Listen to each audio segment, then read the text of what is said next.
Hello everybody, this is Maniac for Bricks, and I am here today with set number 8634, Mission 5, Turbocar Chase. Finishing up my collection of LEGO Agent sets from 2008. This has 498 pieces, 3 minifigures. Only one of them is really rare in this set, and even then it's kind of in another set, but we'll get to that a little bit later. This was originally retailing for $49.99, and I think it's kind of appropriate to do it at this time for this review, since I will, LEGO, or the, what do you call it? I'm sorry, I'm blanking out. Ultra Agent is coming out soon, and it's nice to have this as a little throwback to a previous Agent's theme. Let's take a closer look at this set now. I don't have the instructions on hand, but I do remember for a fact that it was a 2-instruction book set. The first book had just the Turbocar, which we'll get into later in this review, and the second part, the second instruction book, had the gate and the helicopter, which again we'll get into later in this review. As far as the bags go, I believe it was 1 bag per model, but you could correct me in the comments if that is incorrect. So, onto our minifigure, we have Agent Chase. This is our main hero in the set, and he's the main leader of agents in 2008. The printing on him is actually pretty good. It is standard, because a lot of the other male agents have that same printing on him. He's also got a small pistol with him. He's got some really nice detail for his head. When I first saw this Agent's theme in 2008, I didn't actually think that Agent Chase had a reverse side head. I thought that this was actually a different minifigure entirely. So, it's actually interesting that he has one side that has a standard face that we've seen a lot in LEGO City, and then the other side has something brand new. You know, kind of without the shades and without the, what do you call it? Headset. And it's also, I believe, one of 3 agents of the first series, at least, that have the double-sided face. The only one that doesn't is Agent Charge, and I've reviewed him in another set. The item of interest in this set, because every set has a different item or objective, this one has a laptop. This is actually a brand new piece in 2008, and I can't seem to sit it on his hand so well right now. But here we have a look at the laptop. It is a sticker that's put in there, and it shows Dr. Inferno and his Inferno logo. The laptop can actually close up, and similar to other sets I've reviewed. And that's how it looks closed up. There's these little handles on the back of it, so you can carry it around. Like that. I prefer to leave it open so you can see the details inside of it. And to open it back up, I just use a minifigure hand to open it up again. Nice looking minifigure, and I like the laptop. The next minifigure we have is a Henchman. He doesn't really have a specific name. No real special thing about him, because he does appear in other sets.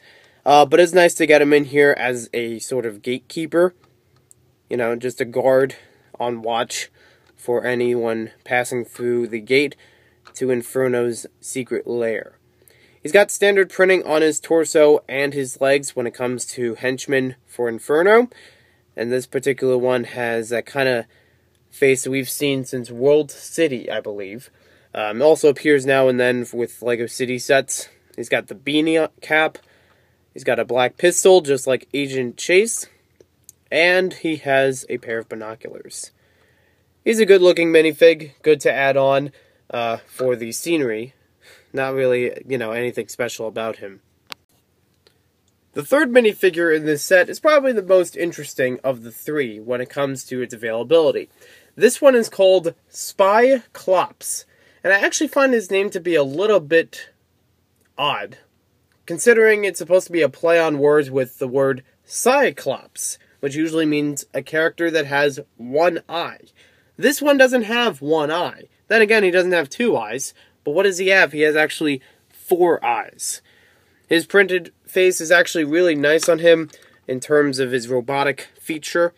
He also has the robotic feature of, you know, the legs, which are all independent moving.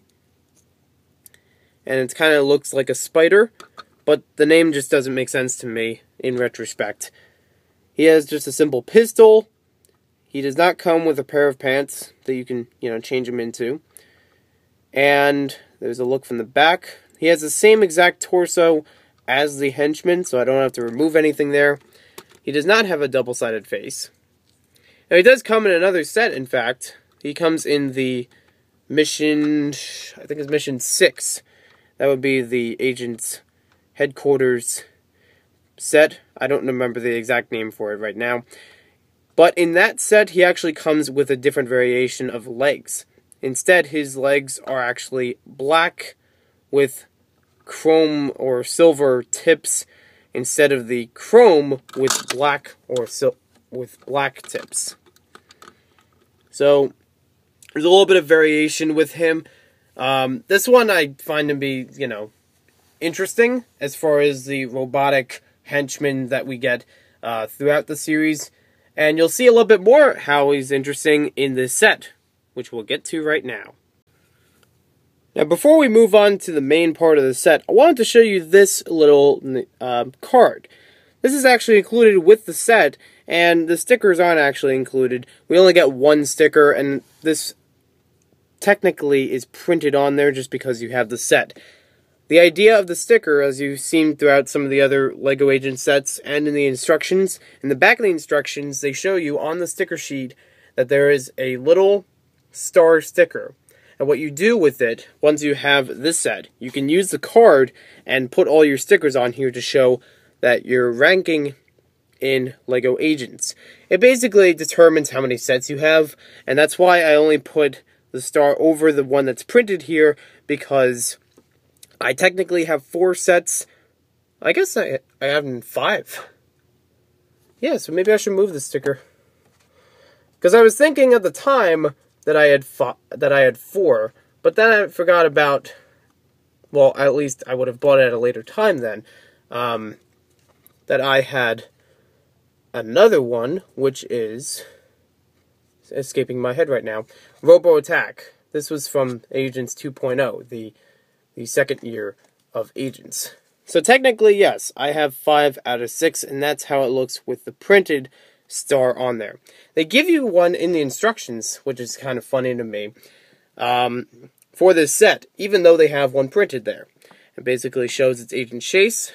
There is a reverse side to this, which basically shows missions 1 through 6 of the original lineup for Agent sets.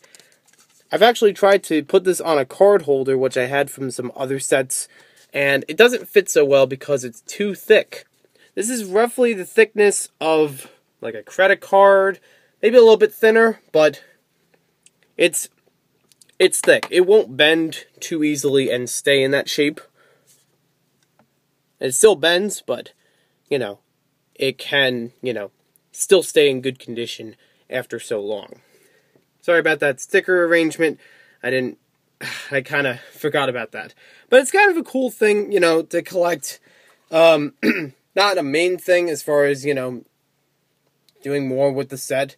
It's just a neat thing to have with LEGO Agents, especially when you get it only in this set.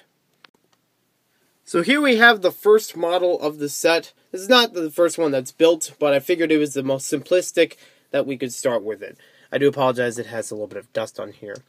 This is the Inferno Helicopter. No particular name to it, but it is on the side of Dr. Inferno. And it is piloted by Cyclops. We'll first do a look around to see what it looks like. It's got that really nice window piece, which only comes in a couple sets. There are a bunch of stickers on here, which we'll get into in a little bit. It uses Bionicle pieces on the bottom for the claws. And it's got only a few features.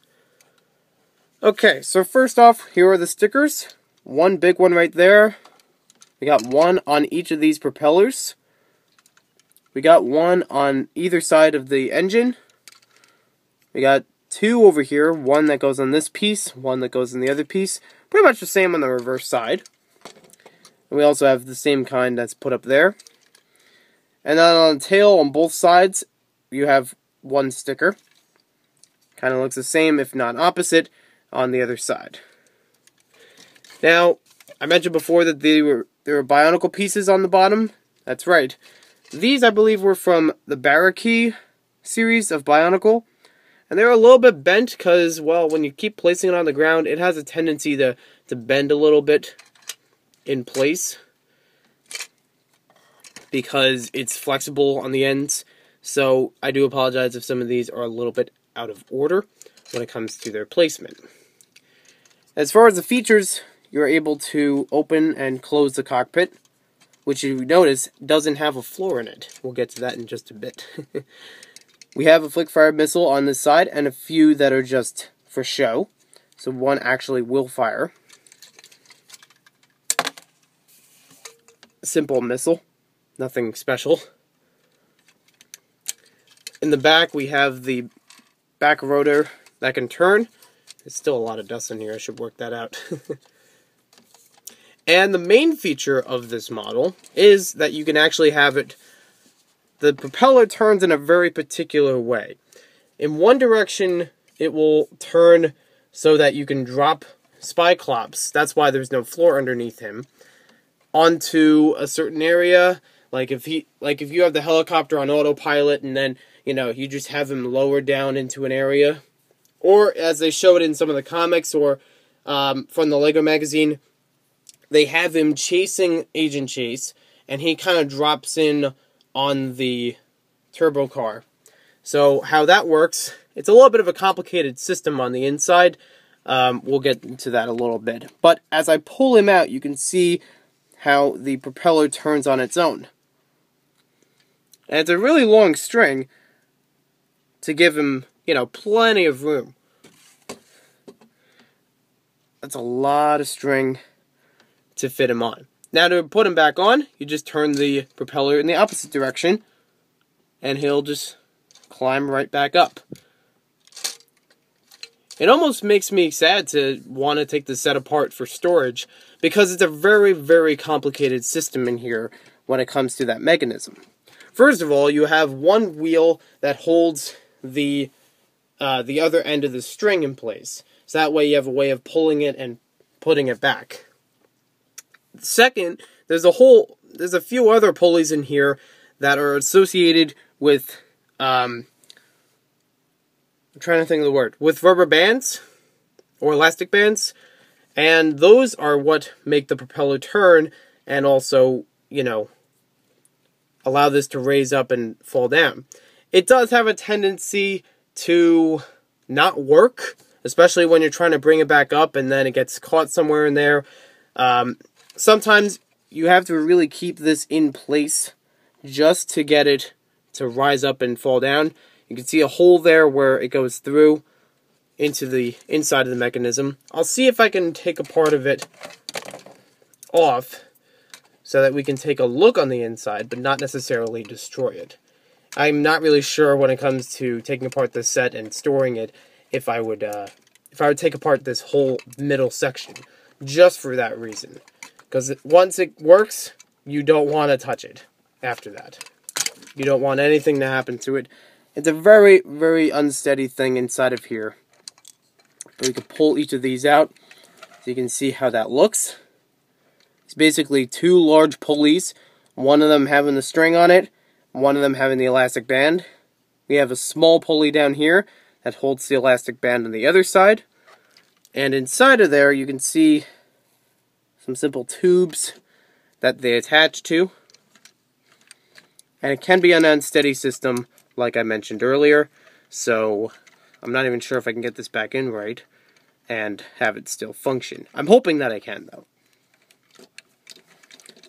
But I remember when I first built this set and started playing with it, it would have a couple problems with that mechanism. I'm sure that by today's standards of Lego building, you could probably modify that and make it even a little bit better than the set.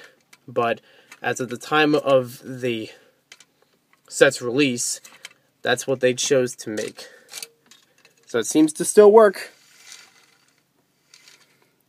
And that's great that it still works. It works really well. So basically, it just pulls all the way back up here. It kind of just rests inside of there. It doesn't necessarily clip onto anything. And that's why we also had the bracket in the back of him, because as you saw, that is a piece that's attached here to give him that function.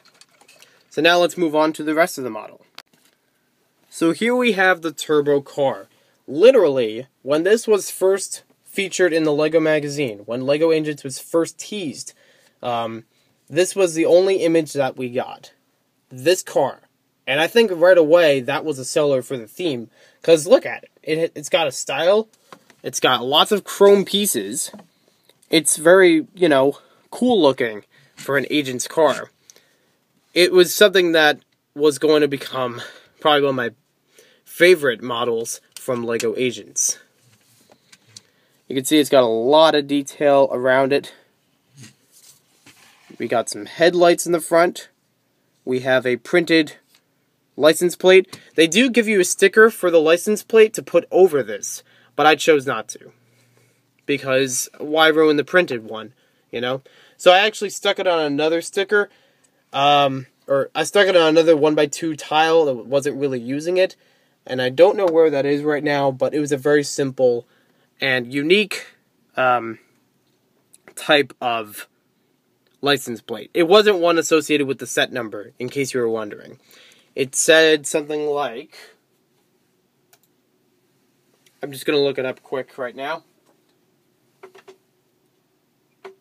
Looks like something close to TGC 2000, but I could be wrong about that. Again, correct me in the comments.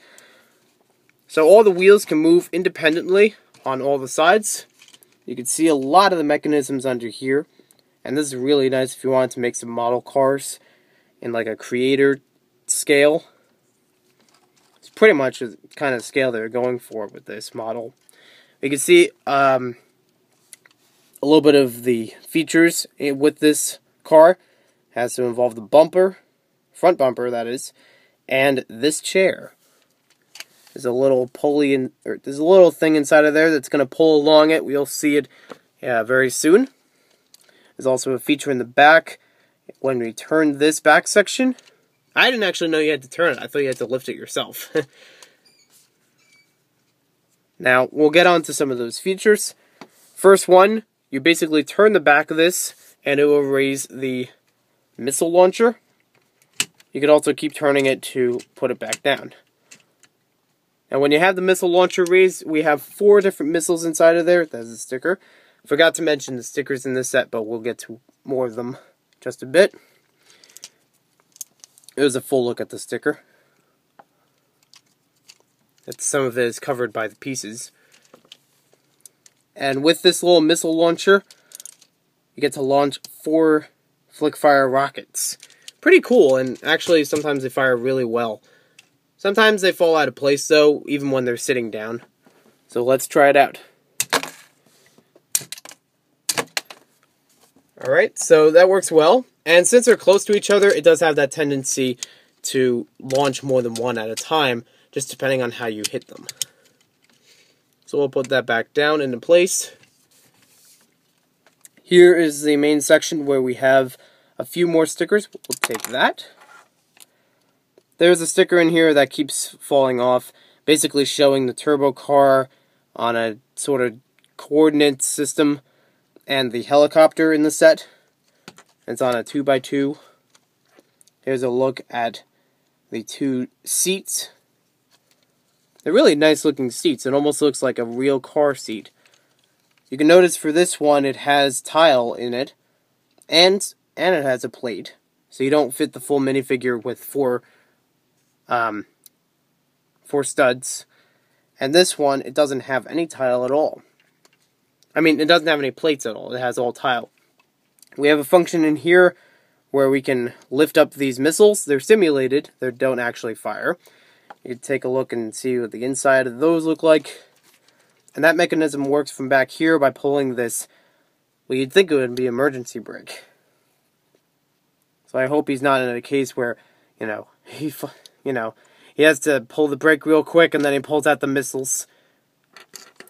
There's also a really nice piece for the dashboard, for the windshield. And this piece is actually on a hinge. Not necessarily a feature, but I just wanted to point out that it is hinged, and it also has a sticker on it. So, what's up with those seats? Well, this car actually has a function of an ejector seat. And we'll just have to grab our Henchman minifigure, place him in here, and then we'll see how that works. Because I thought it would be fun just to have Agent Chase in here and not get him ejected.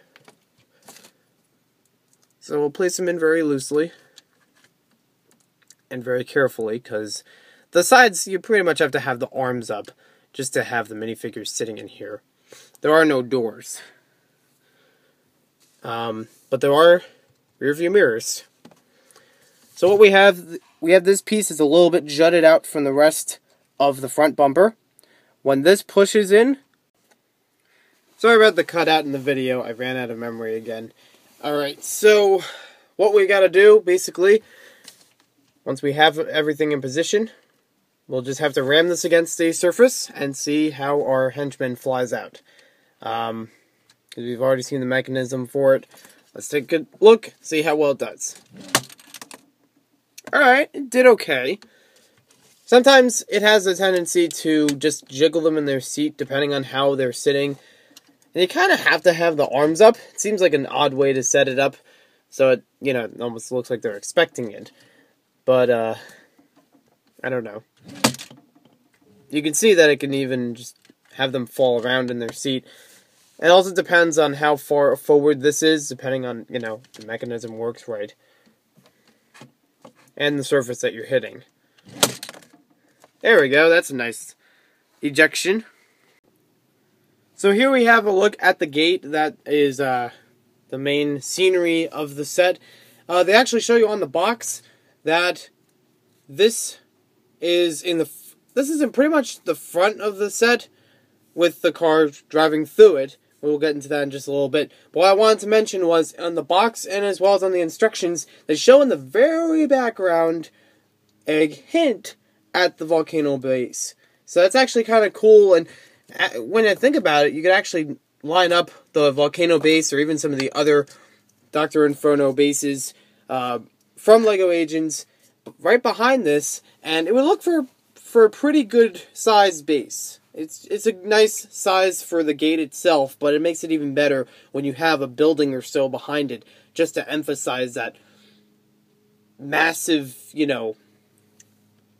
detail that's put into this. So what we have on here, it's a couple things. There's only 2 stickers, one for each of these little signs. We have these barbed wire pieces, which are only found in, I think, 3 of the 4, or maybe 3 or 4 sets in Agents. They are flexible pieces, and they are very pointy. I don't even like touching them much right now. We got the large gate pieces that go across. We have 2 cameras that are shown here. I'll do a quick spin around so you can see it on different angles. You can see there's 2 ramps that are used in the back. They're used for the Turbocar, which is kind of a weird thing about this model. It's kind of based towards the car when it comes, like you can't really fit it in and have, a two-way, like a drive-in and a drive-out. There's just a drive-out. But that's part of the play of the set. On this side, you get to see the little watchtower with a ladder, which I, again, have to point out how illogical it is. You're climbing up the ladder, and you hit right into the spotlight. When I would think you probably would have to climb up here and go to the side or something. That seems kind of off. But that's how it's constructed. And there's also, just to show you on the other side of that ladder, there's a small computer with a printed piece. Each of the security cameras has a printed piece as well.